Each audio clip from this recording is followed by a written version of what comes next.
There is a cruel truth in the world of men.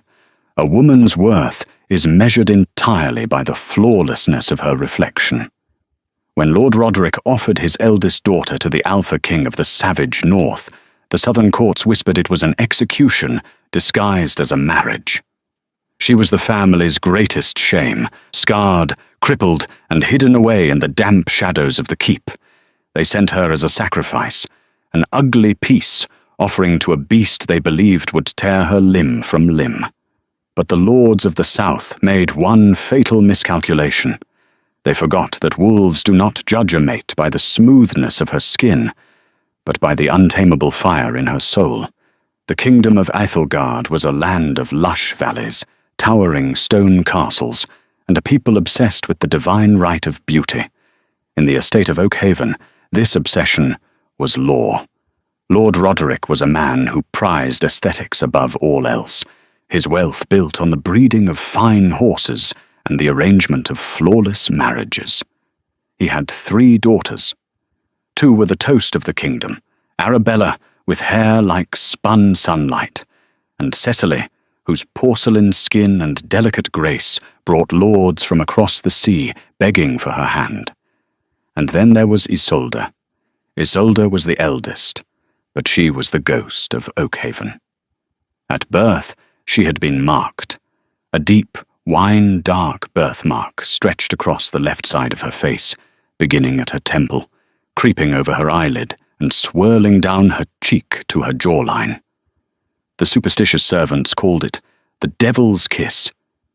If the mark had not been enough to doom her in her father's eyes, a severe riding accident at the age of 9 had shattered her right hip.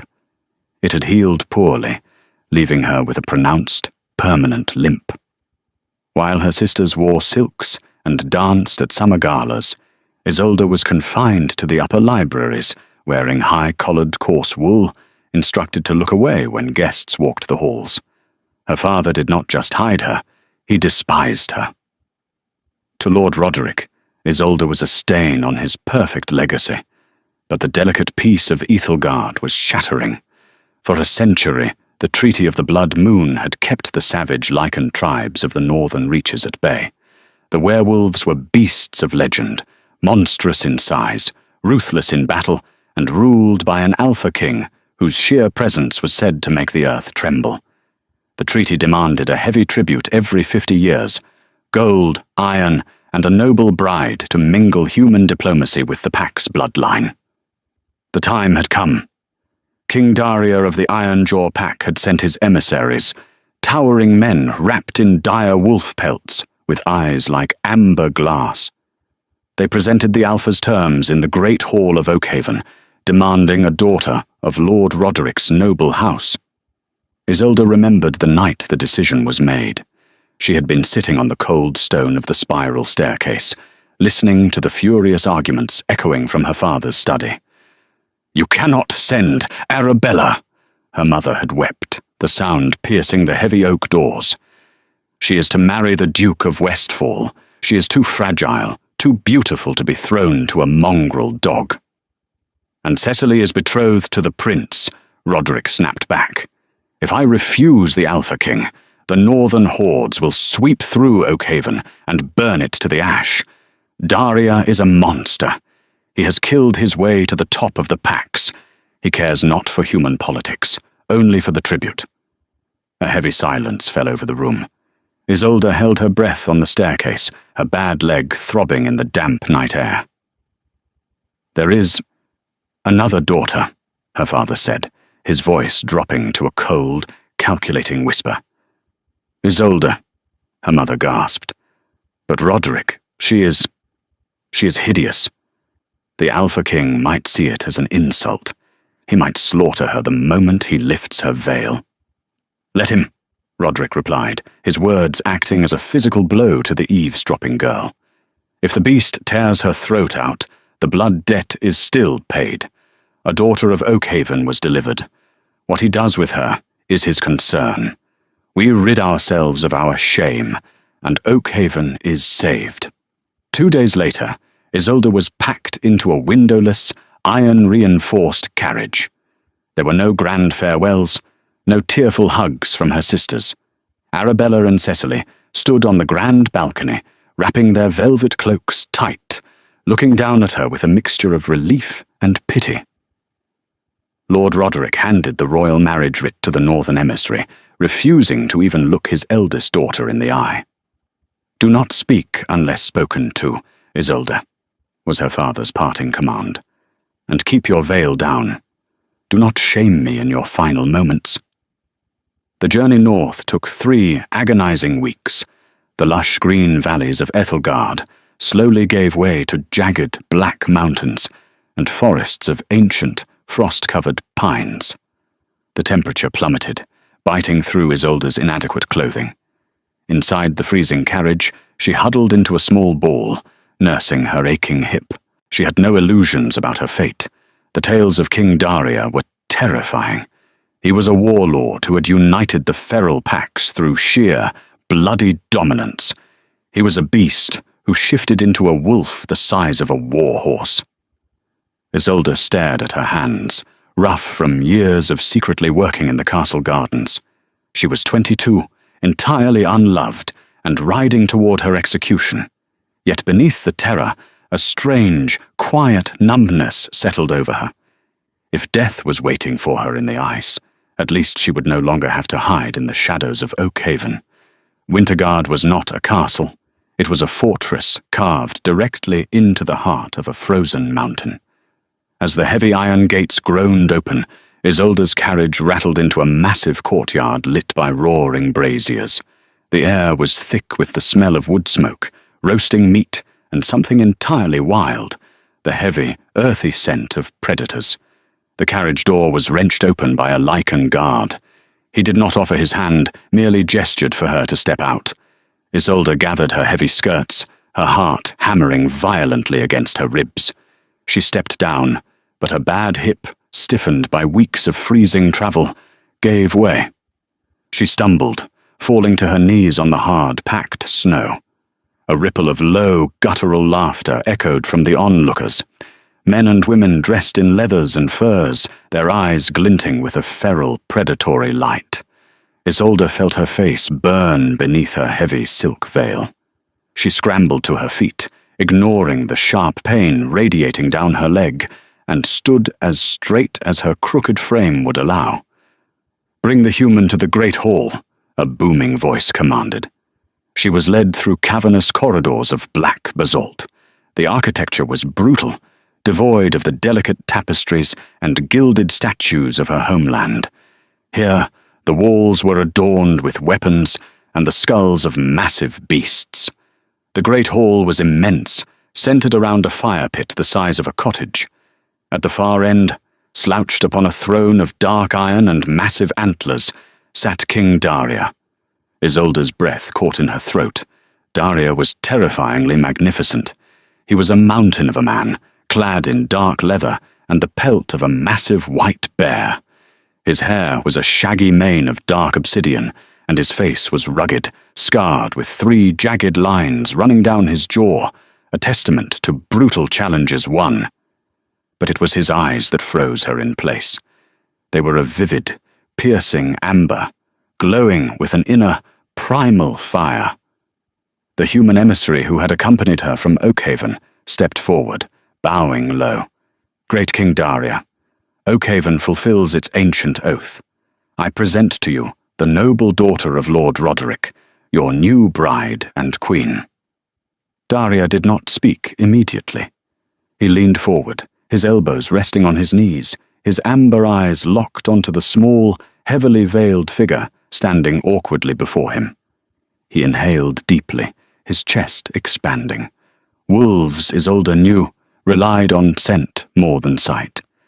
She wondered what she smelled like. Fear, cold, and rejection. "She trembles," Daria rumbled, his voice like grinding stones. It was a deep baritone that vibrated in the soles of Isolde's boots. "And she hides. Why does a bride of the mighty Oakhaven come to my hall shrouded like a widow?" The human emissary swallowed hard. "My king, it is a southern custom of modesty." "I have no patience for southern customs," Daria said. standing up. He was taller than any man she had ever seen. He walked down the stone steps of his dais, moving with a silent, terrifying grace that belonged only to apex predators. The entire hall fell dead silent. Every wolf in the room watched their alpha. He stopped inches from her. The heat radiating from his massive body was overwhelming. "Lift the veil," he commanded softly. Isolde's hands shook. She thought of her father's words. "Do not shame me." She knew what would happen. The king would see her face. He would see the deep, swirling red stains that marked her as a monster. He would see the insult her father had dealt him. I cannot, my lord," she whispered, her voice cracking. Daria's eyes narrowed. "In Winterguard, my word is absolute law. Lift it, little bird, or I will tear it from you." Closing her eyes and preparing for the inevitable roar of outrage, Isolde reached up with trembling fingers and pulled the heavy black silk over her head. She kept her gaze fixed firmly on the stone floor, her scarred cheek exposed to the harsh, flickering firelight. A collective, sharp intake of breath echoed through the hall. Whispers broke out among the Lycans. The human emissary took a terrified step back, preparing to flee before the Alpha's wrath erupted. Daria stood perfectly still. The silence stretched, tight as a drawn bowstring. Isolde waited for the blow. She waited for the disgust. Instead, a massive, calloused hand gently touched her chin. Isolde gasped, her eyes flying open. Daria was not looking at her with revulsion. His amber eyes were wide, tracing the contours of the wine-dark mark on her face. His thumb, rough and warm, lightly brushed against the deepest crimson part of the scar near her temple. "Who did this?" he growled, the vibration in his chest vibrating into her skin. "No one," Isolde stammered, entirely thrown off balance by his gentle touch. "I was born with it. They call it a curse." "A curse," Daria repeated, the word tasting like ash in his mouth. He looked at her awkward stance, noting the way she kept her weight off her right leg. "And your leg? Were you born with that too?" "A horse crushed it when I was 9, my king." Daria turned his head slowly, locking his terrifying gaze onto the human emissary. "Lord Roderick sent me his broken daughter," Daria said, his voice dropping to a deadly, lethal whisper. He thought to insult the Ironjaw pack. He thought to throw away his trash into the snow. The emissary dropped to his knees, sobbing. "Mercy, King Daria! I am but a messenger. Lord Roderick forced this." Isolde closed her eyes, tears finally spilling over her lashes. It was over. The truth was out. Suddenly, Daria's hand slid from her chin to the back of her neck, his large fingers tangling in her hair, holding her securely but not painfully. He turned back to the hall, his voice suddenly echoing like thunder. "The Southern Lords are fools!" Daria roared, the sound making the very stones vibrate. They look at the sky and see only clouds, blind to the storm. In the lands of the Lycan, marks of blood upon the face are kissed by the war gods. They are the marks of survivors, of fighters. He looked down at Isolde, the fierce anger in his eyes replaced by something deep, possessive, and intensely warm. "Your father threw away a diamond because he lacked the light to see it shine. You are no curse, Isolde of Oakhaven. You are my queen, and anyone who looks upon you with disrespect will lose their eyes." Life in Winterguard was a brutal, jarring contrast to the stifling etiquette of Oakhaven. Here, there were no whispers behind velvet fans. Conflicts were settled with bared teeth and blood on the training grounds. The pack was a living, breathing entity, bound by strength, loyalty, and a hierarchy that demanded absolute respect. Isolde expected to be locked away in a high tower, exactly as she had been at home. Instead, King Daria thrust her into the very heart of the pack. He gave her chambers that adjoined his own, draped in the finest, softest furs. He ordered the castle healers to examine her hip, providing her with a beautifully carved walking cane of ironwood that helped ease her limp. For the first time in her life, she was allowed to eat at the high table, seated directly beside the Alpha King. But a king's protection does not automatically earn a pack's respect. To the werewolves of the Ironjaw, Isolde was a fragility. She was human, she was lame, and she possessed no wolf blood. The greatest hostility came from Lady Katerina. Katerina was a pure-blood lycan, a fierce warrior of the pack, and a woman of startling, lethal beauty. She had long, silver-white hair and the icy blue eyes of a winter storm. For years, the pack had assumed Katerina would become Daria's mate. The arrival of the crippled human had enraged her, a slight to her pride that she couldn't let go. The tension finally snapped during the Festival of the First Frost, a massive, raucous banquet held in the Great Hall.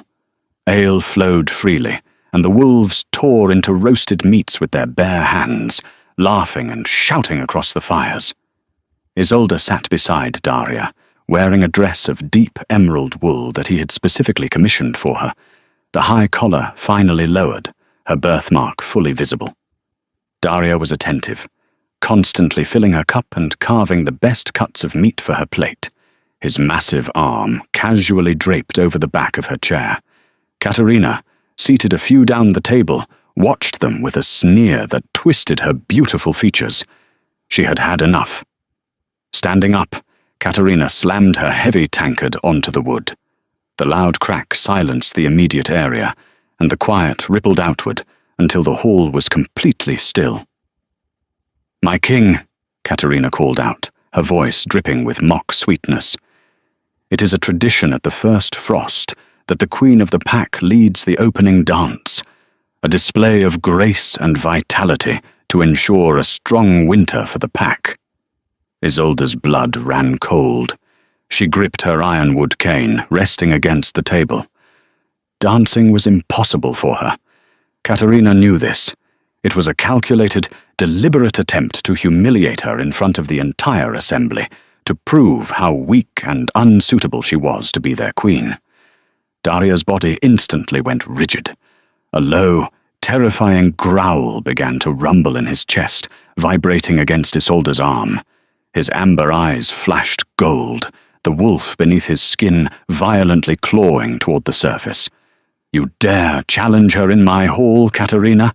Daria snarled, half rising from his throne. "I should rip out your tongue for the disrespect." "I merely ask for our traditions to be honored, Alpha," Katerina said smoothly, looking directly at Isolde's scarred face with unapologetic disgust.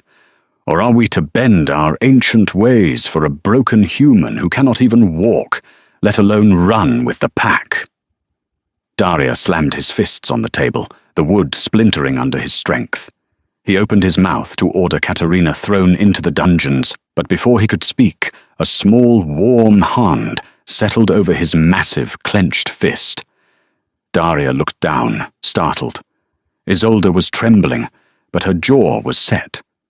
For 22 years, she had let her father and sisters speak for her. She had let them hide her. She had absorbed their mockery and their shame until she believed she was nothing but a shadow. But as she looked at Katerina, she didn't see the beautiful, terrifying Lycan warrior. She saw her sister Arabella. She saw the same cruel, shallow vanity that had imprisoned her entire life. Isolde stood up. It took effort, and she leaned heavily on her cane, but she stood tall, throwing her shoulders back. "I cannot dance, Lady Katerina," Isolde's voice rang out. It was not the booming roar of an alpha, but it carried a quiet, steel-like clarity that pierced the silence of the hall. "My leg is broken, and it will never be whole. My face is scarred, and it will never be smooth." Katerina scoffed loudly. "Then what use are you to our king?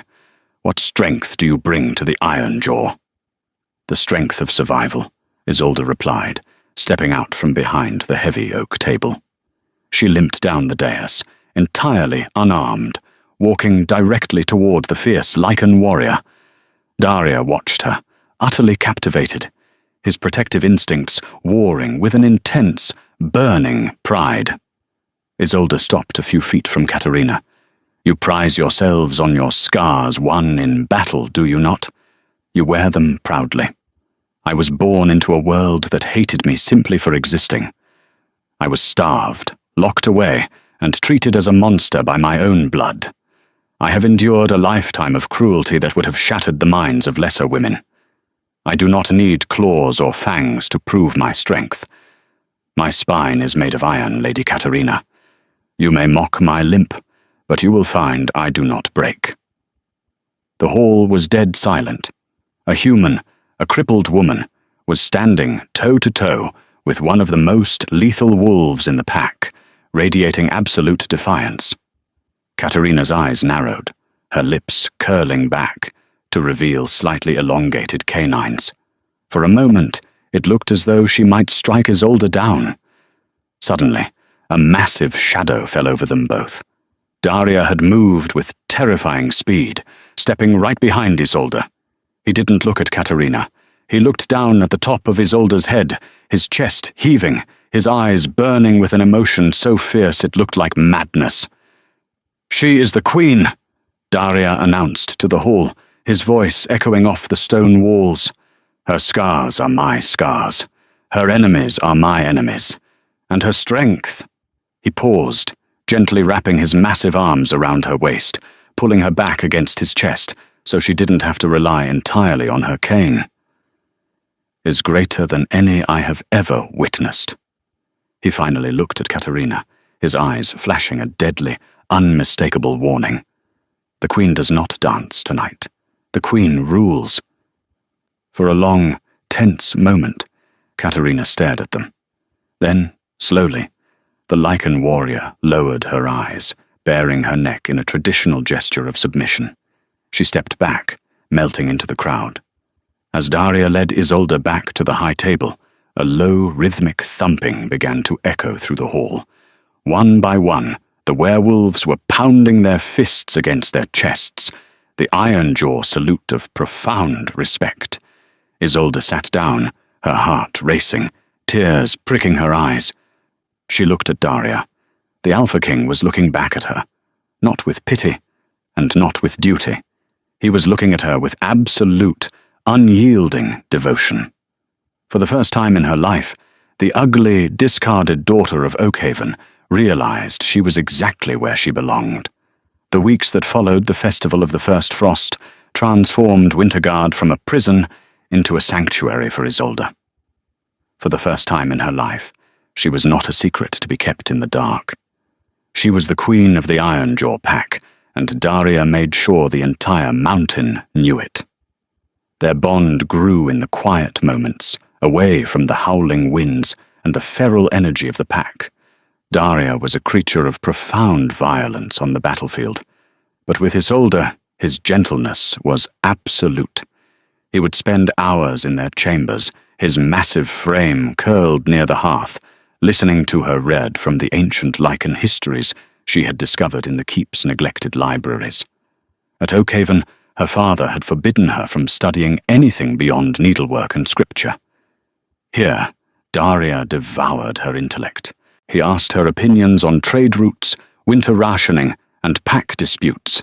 He valued her mind, something no man in the South had ever bothered to acknowledge. One evening, as the fire crackled low, Daria sat on the edge of their massive, fur-lined bed. He reached out, his large, calloused fingers tracing the wine-dark birthmark that swept across her face. Isolde instinctively flinched, a ghost of her past trauma. But Daria didn't pull away. "In the old tongue," Daria murmured, his amber eyes locked onto hers. "We call a mark like this ignis anima. The soul's fire. It means the gods touched you before you were born, marking you as a warrior for battles yet to come." "My father called it a curse," Isolde whispered, looking down at her hands. "He said it was a punishment for some sin of my ancestors." Daria's jaw tightened, the 3 jagged scars on his cheek, standing out starkly against his skin. Your father is a coward who fears what he cannot control. You are no curse, Isolde. You are the beating heart of this mountain. But the peace of the northern reaches was an illusion, fragile as the morning frost. The twist of fate arrived not with a roar, but with a whisper. A Lycan border patrol intercepted a southern courier attempting to cross the jagged pass of the Blackwood estate, a territory owned by Lord Harrington, a notoriously ruthless southern baron. The courier was dragged into the great hall, half frozen and terrified, clutching a leather dispatch tube sealed with the crimson wax of Oakhaven. Daria cracked the seal, his eyes scanning the parchment. As he read, a low, terrifying growl began to vibrate in his chest. The temperature in the room seemed to plummet. He handed the letter to Isolde without a word. Isolde's eyes darted across the elegant, sweeping calligraphy of her father, Lord Roderick. It was addressed to Duke Archibald Montgomery, the supreme commander of the southern armies. The beast took the bait without suspicion. The crippled girl has bought us the time we required. The silver mines of Westfall have yielded enough ore, and the smiths have worked day and night. The northern hordes believe themselves placated by the tribute. Move your battalions through the Blackwood Pass before the heavy snows block the valley. We will catch the mongrels sleeping. Burn Winterguard to the ground and leave no wolf alive. Not even my daughter, should she still draw breath.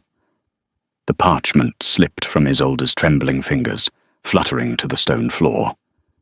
The breath was knocked from her lungs. Her father had never intended to honor the Treaty of the Blood Moon. She wasn't just a discarded daughter. She was a sacrificial lamb, a Trojan horse meant to lull the Alpha King into a false sense of security, while the South forged weapons of pure silver, the only metal lethal to Lycans. Roderick had known Daria would accept the tribute and drop his guard. He had planned to murder them all, including his own flesh and blood, to secure his legacy and wipe out the Lycan threat forever. Chaos erupted in the Great Hall. The pack commanders roared for blood, their eyes flashing gold and crimson. Lady Katerina slammed her fists onto the table, demanding they march south immediately and slaughter the human settlements.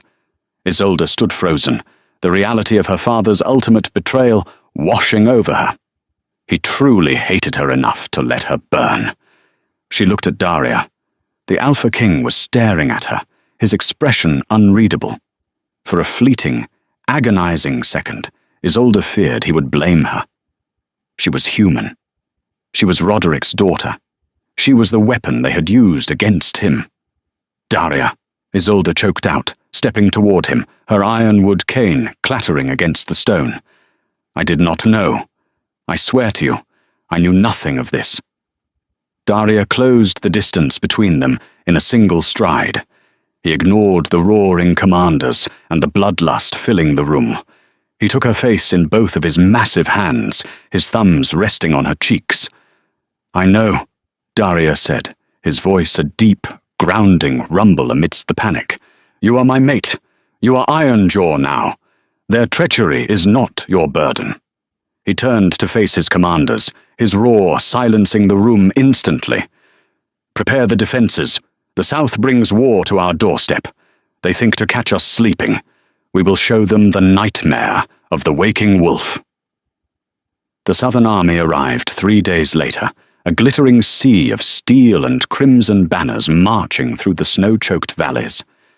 Lord Roderick and Duke Archibald Montgomery led the vanguard, confident in their surprise attack. They brought with them siege engines and archers armed with silver-tipped arrows, an arsenal designed specifically for genocide. Inside Winterguard, the atmosphere was suffocatingly tense. Daria had ordered Isolde to the deepest, safest catacombs of the fortress, guarded by his most trusted warriors. But Isolde refused. I am not a southern princess, to be locked away while my people bleed, she had argued fiercely, gripping Daria's arm as he strapped on his heavy iron armor. I know my father's tactics. I know Duke Montgomery's formations. I spent my life trapped in the library of Oakhaven reading their war journals because they wouldn't let me attend the banquets. Let me help." Daria had looked at her, his chest aching with a mixture of terror for her safety and an overwhelming, consuming pride. He kissed her fiercely, branding her lips with his. "Stay on the battlements. Do not step onto the field. That is an order from your Alpha, and a plea from your husband." The battle commenced with a deafening barrage. Flaming pitch and silver-tipped bolts rained down upon the black basalt walls of Winterguard. The Lycans charged, shifting into massive, terrifying wolves that tore through the human infantry like scythes through wheat. The snow quickly turned a violent, visceral red. But the silver was taking its toll. Every scrape, every minor cut from a silver weapon burned the Lycans like holy fire, slowing their healing and draining their immense strength. From the high battlements, Isolde watched the carnage through a spyglass. She saw the glittering gold armor of Duke Montgomery, directing the archers to flank the eastern ridge, a classic southern pincer movement her father favored. "They are moving to the eastern ridge to trap the vanguard," Isolde shouted to the Lycan commander beside her. "Signal the eastern pack. Tell them to fall back into the tree line and attack from the high ground. Roderick's spearmen cannot pivot in heavy snow." The commander howled the orders, the sound carrying over the din of battle. The Lycans shifted their tactics perfectly, ambushing the flanking archers and breaking the southern lines. Down on the field, Daria was a god of war. In his wolf form, a monstrous beast of midnight fur and glowing amber eyes, he crushed horses and snapped iron shields with his jaws.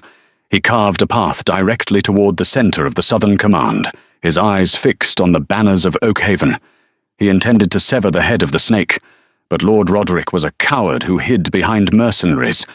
As Daria leaped toward the command tent, a hidden ballista fired.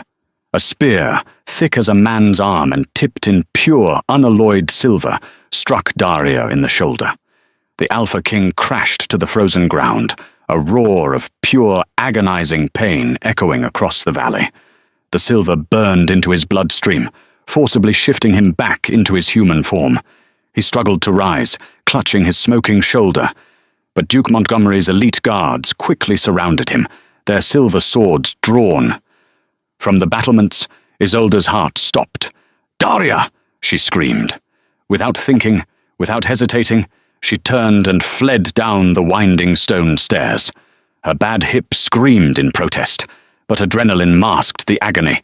She pushed past the rear guards, bursting through the heavy iron gates of the fortress and out into the freezing, chaotic nightmare of the battlefield. "Isolde, no!" Lady Katerina shouted, busy tearing through a line of southern swordsmen. But Isolde was already moving. She limped fiercely across the blood-soaked snow, her ironwood cane gripping the ice. She reached the center of the conflict just as Lord Roderick dismounted his horse, drawing an ornate, silver-inlaid longsword, preparing to execute the fallen Alpha King. "Stop!" Isolde's voice cracked like a whip across the frozen air. Roderick froze, turning his head. His eyes widened in absolute shock as he looked at the woman standing before him. She was not huddled in fear. She was not veiled. She stood tall, the wind whipping her dark hair around her scarred face, her chin held high in absolute defiance. "Isolde," Roderick breathed, utterly bewildered. You are alive. Step aside, girl. You have done your duty. The beast is finished." "He is not a beast!" Isolde screamed, stepping directly between her father's blade and Daria's bleeding form. She planted her cane firmly into the snow, creating a physical barrier. "He is my king. He is my husband. And he has shown me more humanity in a few months than you have in a lifetime, you treacherous coward." Roderick's face twisted in disgust. "You have been corrupted by these animals. Look at you. You are a shame to the House of Oakhaven. Move, or I will cut you down with the mongrel." Behind her, Daria groaned, his massive hand weakly grasping the hem of her cloak. "Isolde, run," he rasped, his veins glowing faintly black where the silver poisoned him. "I am done running," Isolde said coldly, staring dead into her father's eyes. "You threw me to the wolves, father. Did you never stop to think that I might learn to lead the pack?" Duke Montgomery sneered, stepping forward. "Enough of this family drama. Kill them both, Roderick." But Roderick's hesitation had cost him. The momentary pause allowed the Ironjaw pack to realize their alpha was down. A collective, earth-shattering howl rose from the tree line. Led by Lady Katarina, who fought with the fury of a demon, the Lycans crashed into the elite guard like an avalanche of fur and fangs. The Oakhaven guards were decimated in seconds. Duke Montgomery was torn from his horse by Katarina herself. Roderick stumbled backward, terrified, dropping his silver sword in the snow as the massive, blood-soaked wolves encircled him, growling low, their teeth bared. Isolde did not look at her father as he fell to his knees, begging for mercy. She dropped her cane and fell to the snow beside Daria, her hands desperately pressing against the horrific, smoking wound in his shoulder. She didn't care about the battle raging around them. She only cared about the amber eyes looking up at her, filled with an impossible, reverent love. The snow around Daria was melting, turned to dark slush by the immense heat radiating from his feverish body. The silver bolt had pierced deep beneath his collarbone, the toxic metal seeping into his veins, turning the surrounding flesh a necrotic, charred black. Isolde's hands were slick with his blood as she pressed desperately against the wound. "Maester Corvin!" Isolde screamed over the dying din of the battlefield, searching for the pack's chief healer. An older Lycan with a scarred face and a heavy leather satchel dropped to his knees beside her.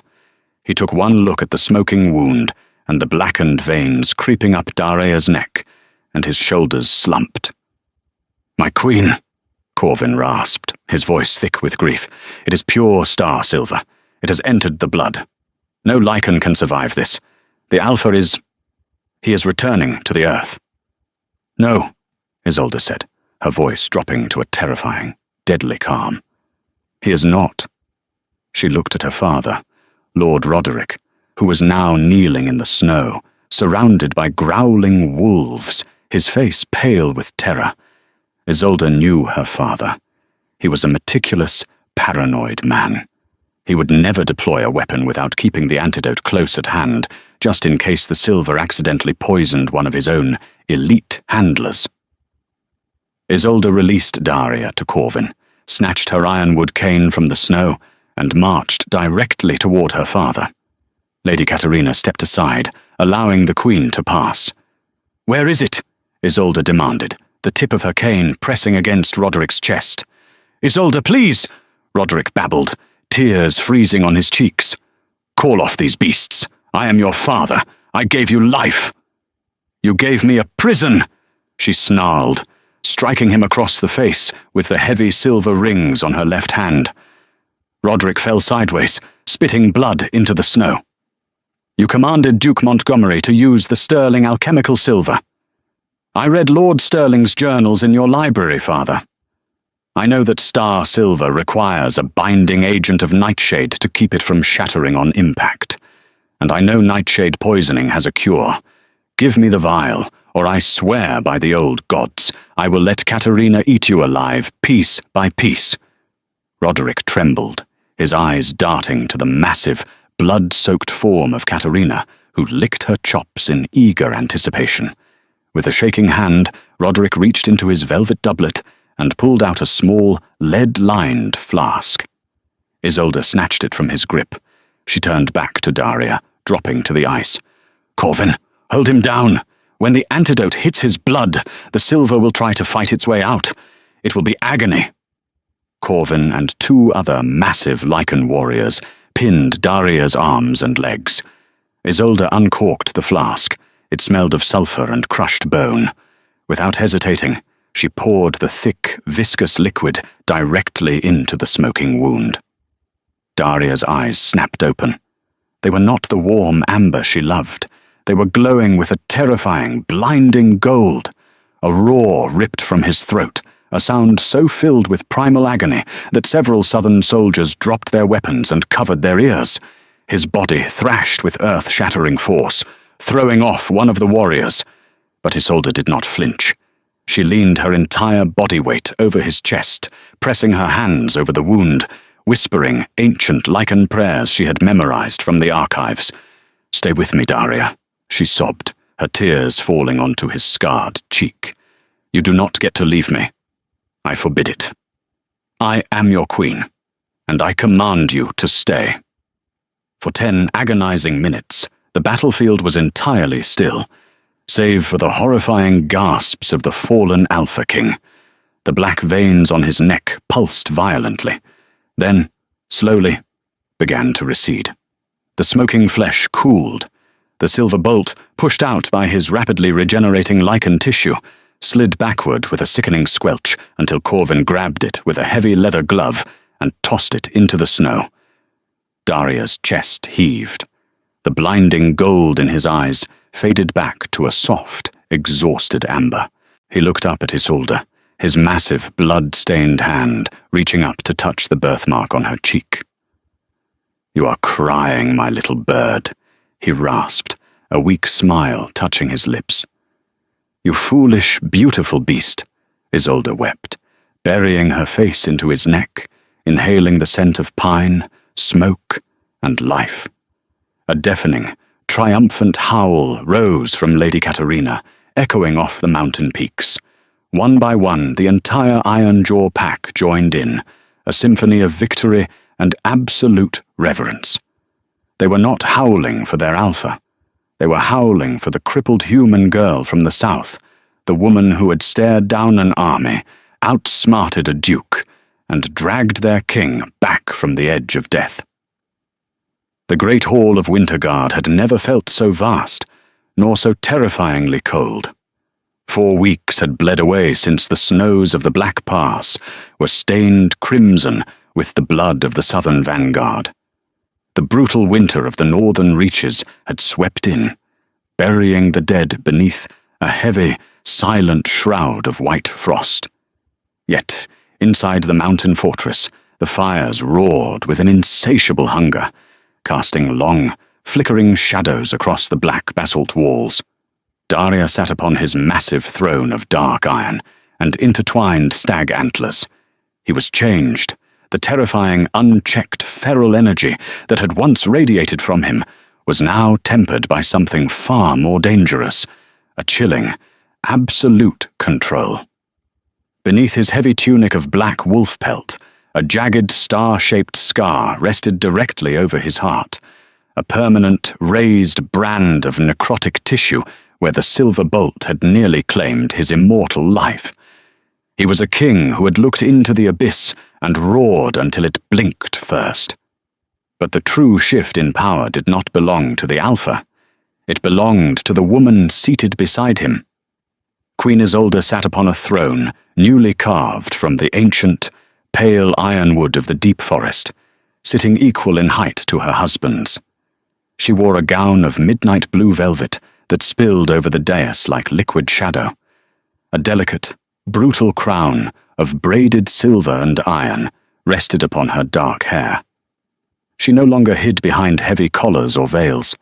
Her hair was swept back, proudly displaying the swirling, wine-dark birthmark that covered the left side of her face.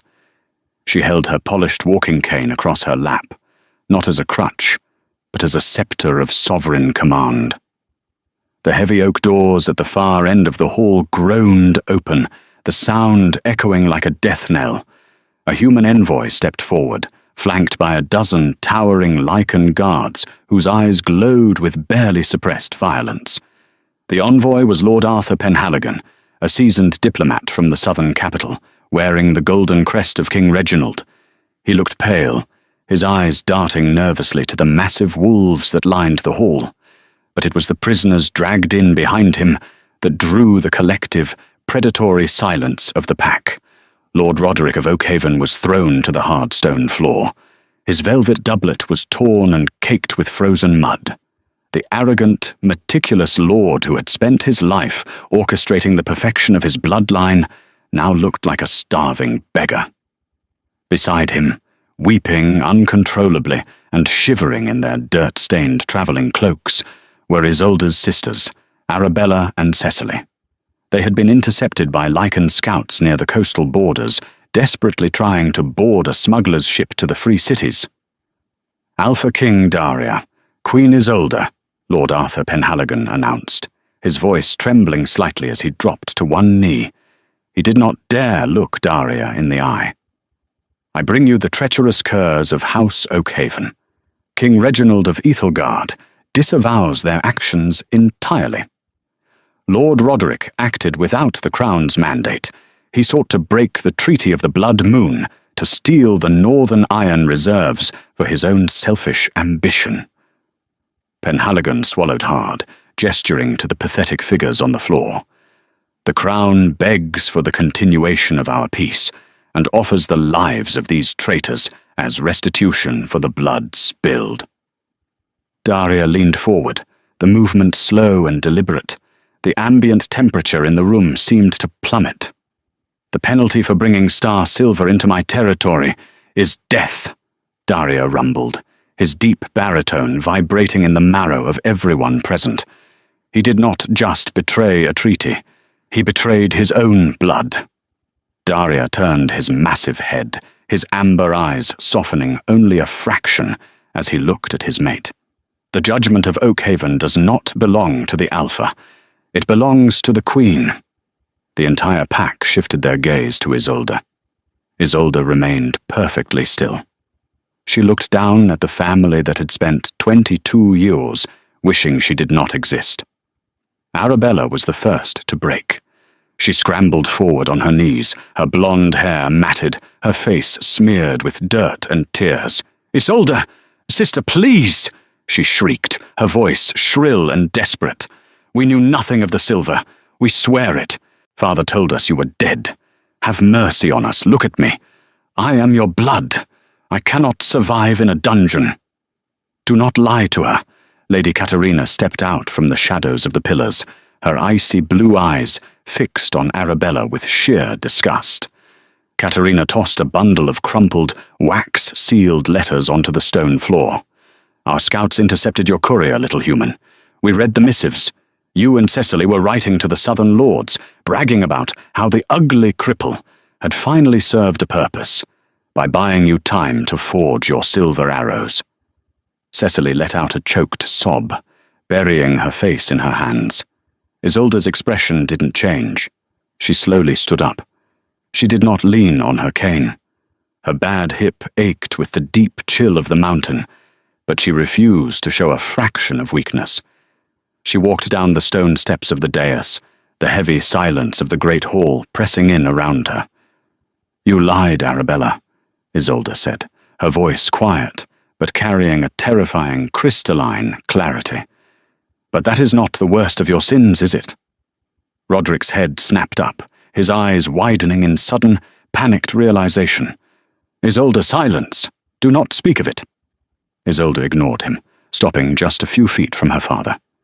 She looked at Lord Arthur Penhaligon. "Lord Penhaligon, where is my mother? Where is Lady Genevieve?" Penhaligon looked down at the floor, deeply uncomfortable. "My queen, Lady Genevieve is dead. She was executed for high treason by King Reginald's guard 3 days ago." A collective gasp echoed from the few human servants in the hall. Isolde's jaw tightened, but she nodded slowly, as if she had expected it. "Explain to the court how she died, Lord Arthur," Isolde commanded. "When the King's Guard arrived at Oakhaven to arrest your family for the unprovoked attack on the north," Penhaligon stammered, "Lord Roderick had already fled. He left Lady Genevieve locked in the estate's solar. He left forged documents claiming she was the mastermind behind the silver trade. He sacrificed his own wife to delay the king's justice so he could escape with his favored daughters." Cecily looked up, her face twisted in horror. "Father, you told us Mother stayed behind to pack the remaining gold." "You fool!" Roderick spat at his youngest daughter. "I did what I had to do to preserve the legacy of our house. She was weak. She wept for this crippled abomination every night. He turned his furious, bloodshot eyes to Isolde. Yes, I left her, just as I left you, because in this world only the flawless and the ruthless survive. You think you are a queen. You are nothing but a monster, playing dress-up with dogs. A deafening roar ripped from Daria's throat. He launched himself from the throne, crossing the distance in a blur of terrifying speed. He grabbed Roderick by the throat with one massive hand, lifting the choking lord entirely off the floor. Daria's eyes burned with blinding gold, his fangs elongating as the wolf beneath his skin clawed violently for release. "Daria, stop!" Isolde's voice was not a shout, but it held the absolute, unshakable weight of an iron anvil. Daria froze. His chest heaved, his claws digging into Roderick's neck, drawing beads of bright red blood. He looked at Isolde, his golden eyes battling the feral urge to rip the man's head from his shoulders. "He is not yours to break," Isolde said softly, stepping closer and placing her small, scarred hand over Daria's massive, trembling arm. "Drop him." With a disgusted snarl, Daria threw Roderick to the stone floor. The broken lord gasped for air, clutching his bleeding throat. Daria did not step back. He positioned his massive frame directly behind Isolde, a looming shadow of lethal protection. Isolde looked down at her father, her eyes devoid of hatred, devoid of anger. There was only cold, absolute finality. "History, father, is written by the survivors," Isolde declared, her voice ringing out to the farthest corners of the cavernous hall. "You spent your life obsessed with surfaces. You bred horses for their coats and daughters for their faces. You believed that beauty was power and that a scar was a sin. You threw away your eldest daughter, and you murdered your own wife to save your cowardly skin. You look at me, and you still see only a broken thing." She lifted her ironwood cane and pointed it directly at his chest. "I will not grant you the mercy of a quick death," Isolde pronounced. The words sealed his fate in the heavy air. "Death is too brief a lesson for vanity. Lord Arthur Penhaligon, tell King Reginald that the Ironjaw Pack accepts his peace. But House Oakhaven is erased from the earth. I strip Lord Roderick of his name, his lands, and his wealth. He will be sent to the deep sulphur mines of the Obsidian Coast. He will dig the earth in total darkness with his bare hands, coughing on ash until his lungs collapse, just as he intended for my people." Roderick's face drained of all color. "No, Isolde, you cannot do this. I am a lord of the realm. I demand a swift execution." "You are nothing," Isolde corrected, her voice freezing the blood in his veins. She turned her gaze to Arabella and Cecily, who were now clinging to each other, paralyzed with terror. "As for you two," Isolde continued, her tone dropping to a sharp, clinical whisper, "you prize yourselves on your flawless skin and the high-born marriages your beauty can buy. You stood by while our mother was left to the executioner's block. Lady Katerina." The fierce Lycan warrior stepped forward, bowing her head respectfully to her queen. "Yes, my queen. You will escort my sisters to the remote, wind-battered rocks of the Iron Islands," Isolde commanded. "You will hand them over to the salt farmers. They will be married off to the lowest, most impoverished laborers of the coast. Let us see how long their perfect porcelain skin lasts when they must scrub their own floors, gut their own fish, and freeze in the sea storms without a mirror to tell them their worth." Arabella screamed, a horrific, soul-tearing sound. She clawed at the stone floor as two massive Lycan guards hauled her to her feet by her armpits. "Isolde, you witch! You ugly, scarred witch! I curse you!" Cecily merely sobbed, her spirit completely broken as the guards dragged them backward. Isolde did not flinch.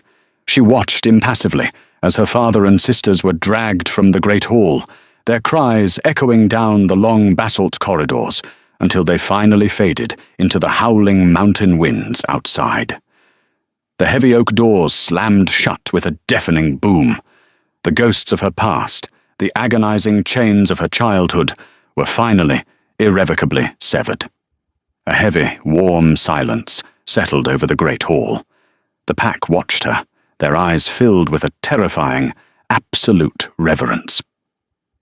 She had not shed a drop of blood, yet she had utterly destroyed her enemies. She felt Daria step closer, wrapping his massive arms around her waist from behind. He rested his chin gently on the top of her head, the heat of his body seeping through her velvet gown, grounding her. "A ruthless judgment, my queen," Daria murmured, his deep voice thick with an overwhelming, consuming pride. "A just one," Isolde corrected, leaning back against his solid chest. Her trembling finally stopped. She reached up, her fingers threading through his dark, shaggy hair. "They will live, but they will learn what it means to survive when the world looks at them and sees nothing of value." Daria turned her around slowly. He ignored the hundreds of watching eyes. His amber gaze dropped to the wine-dark mark on her cheek. He reached up, his rough thumb tracing the edge of the scar with a tenderness that defied his monstrous strength. He leaned down, pressing a soft, reverent kiss directly against the deepest part of the crimson mark. "You are the most beautiful, terrifying creature in this world, Isolde of the Iron Jaw," he whispered fiercely, his forehead resting against hers. "And I will spend the rest of my immortal life proving it to you." Isolde smiled, a genuine, radiant expression that lit up her face and banished the dark shadows of Oakhaven forever. She was Isolde the Scarred, Isolde the Lame, and she was the undisputed Queen of the North, loved by a monster, feared by kings, and utterly, finally, free. The tale of the Scarred Queen and her Alpha King became a legend whispered across the continents. It dismantled the Southern Court's obsession with shallow perfection, proving that true power does not reside in a flawless reflection, but in the unyielding fire of a resilient spirit. Isolde transformed the Iron Jaw from an isolated, feared horde into a prosperous, diplomatic superpower, proving that even the most broken stones can be used to build an impenetrable fortress. Daria, once a weapon of pure destruction, learned that the fiercest protection stems not from rage, but from an undeniable, soul-deep devotion. Ultimately, their story is a testament to the fact that love is not about finding someone without flaws. It is about finding someone who looks at your scars and sees a map to a kingdom they would burn the world to protect.